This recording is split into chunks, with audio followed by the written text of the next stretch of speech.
2022 Polres Majalengka akan melaksanakan rilis akhir tahun. Kita akan membahas tentang jumlah kriminal ataupun tindak pidana yang terjadi di wilayah hukum Polres Majalengka. Apabila kita bandingkan dengan tahun 2021, maka jumlah penyelesaian tindak pidana berada di angka 91%, dan kita informasikan bahwa jumlah tindak pidana di tahun 2021 ada 281 kasus. Kemudian terjadi kenaikan sebanyak 58%, dan pada tahun 2022 ini jumlah tindak pidana menjadi 444 kasus dengan penyelesaian 405 penyelesaian, dan ini berarti 91% dari jumlah tindak pidana yang terjadi.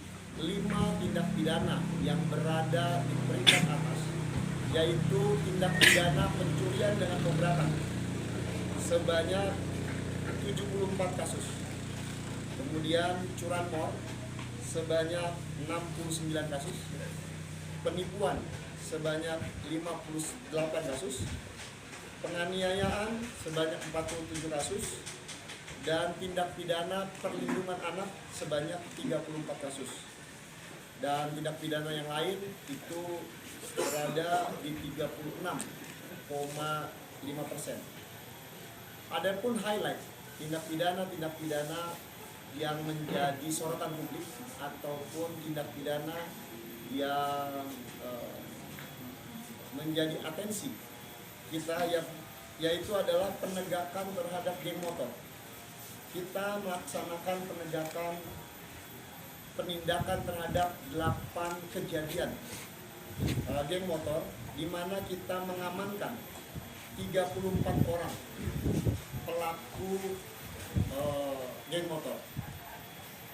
Adapun yang dilakukan geng motor ini adalah tindak pidana pemukulan, intimidasi, dan penganiayaan terhadap korbannya.